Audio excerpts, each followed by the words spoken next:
How soon is it going to be before you're done? Because on several occasions, it's almost like you're alluding to you only have but so many fights left. You're looking to walk away from the game. Will Tank Davis make the necessary adjustments to defeat Lamont Roach in the rematch? Or is this a case of a fighter having another fighter's number? We can go back in the history of boxing. Stephen A. Smith strongly advises Gervonta Davis to retire now, warning him about the dangers of a rematch with Lamont Roach. Davis has hinted at retirement before, but never acted on it. Smith insists the time is right, stressing that Davis must protect his legacy and prioritize his health over another fight. You only have but so many fights left. You're looking to walk away from the game. How close are you to that, being undefeated and unblemished with some big fights out there for you to get? It's close for sure. It just I don't know. It's a little draining. I just want to step back for a little bit and just focus on me personally. You know, I feel like I've been doing this for some time now, and I just want to give myself a break and focus on just me as a human being, me as a father, me as a son, and things like that, and that nature. Stephen A.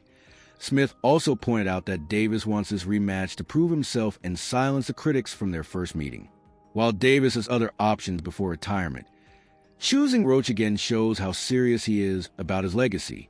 Davis clearly wants to erase any doubts and settle unfinished business inside the ring. Who gets in a fight like that finds himself with a majority draw with people questioning whether or not he legitimately won. It's usually the promoters and the audience that's calling for a rematch.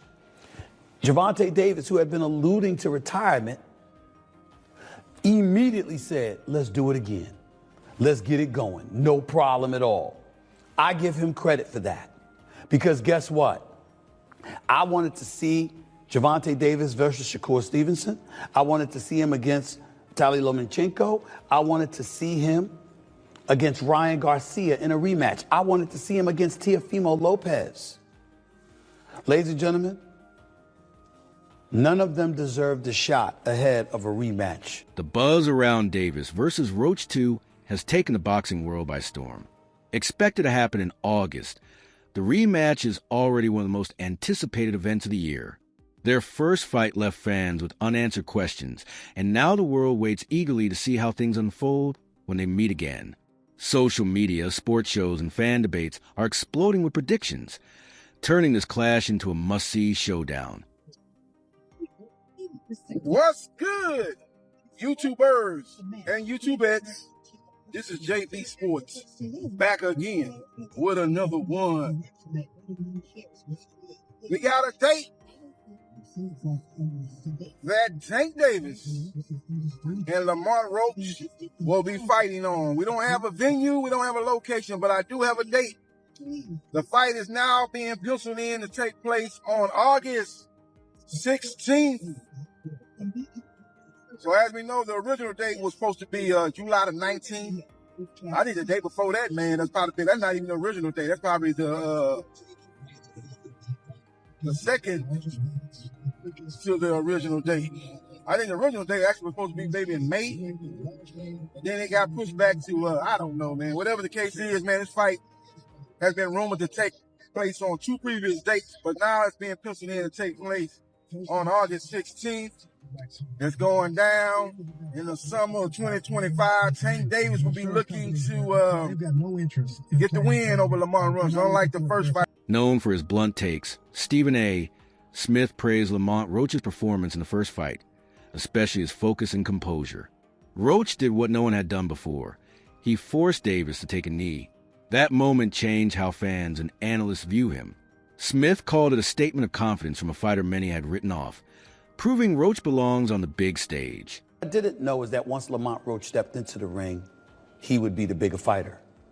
What I didn't know is that once he was in the ring and he looked like the bigger fighter, he fought like the bigger fighter. Because, ladies and gentlemen, from opening bell, he walked right to Gervonta Davis.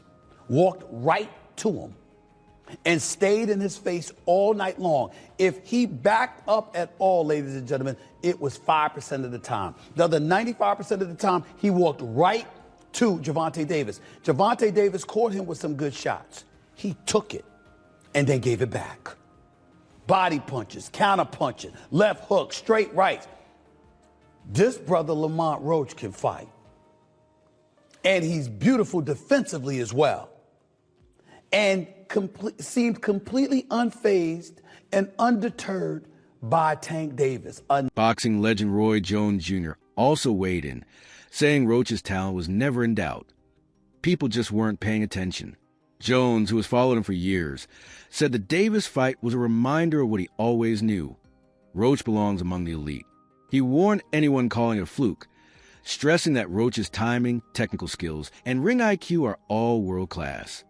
Tank on test his tank and see how good he is in the late round. Presumably, Tank is supposed to, win this fight. This is a fight that there's not a lot of doubt about him coming out victorious in. So the talk shifts, and we got to know, Roy, from your perspective, Tank Shakur. When you think about that fight being a potential fight this year, how do you see it going? I ain't gonna really think about that yet because I'm waiting after he finishes his fight with Roach. Roach is not just your average everyday opponent. Roach is a person who knows Tank, who's been around Tank his whole life. This is a different fight. You can't put Roach to the side like that. I'm sorry. Now, I'm not saying that he's gonna win the fight. I don't know that, but Roach cannot be this underrated like that. You understand? You got to understand that Roach came from basically the same ecosystem as Tank came from. Roach is a very formidable opponent. So I'm not going to talk about none of that until we get by Roach, because what I'm telling you about the other stuff don't really mean nothing right now. Okay, let me ask you this, because this did happen. I'm feeling good always. How you doing? I'm always good. You're a special fighter. Tank's a special fighter. What do you like about him? What makes him different? I like that when Tank come to fight, Tank come to knock you out. Tank don't come to just beat you by decision. He come to take you out. He come to try to get the job done best way he can. And he loves to come there and entertain the fans. He's not there to play around. He's trying to smoke you. And that's what life. Observers have noticed psychological tactics from Davis leading up to the rematch.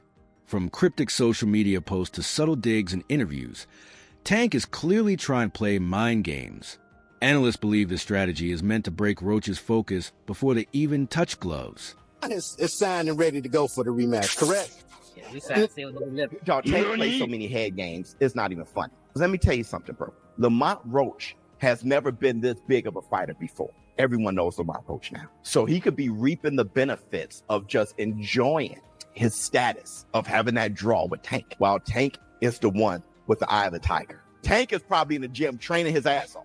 And then sign the contract, like, all right, we got to fight win. June, oh shit, let's hurry up and dash your ass. Sugar Ray Leonard did that to Roberto Duran. Duran was told that he had a fight in a couple weeks. And he was like, dude, I'm 190 pounds in Panama, which is why Roberto Duran was out of shape in the No Mas fight and was like, no mas. So Tank could be over there working, sign the contract in 3 weeks. And all of a sudden, Lamont Roach got to put a training camp together.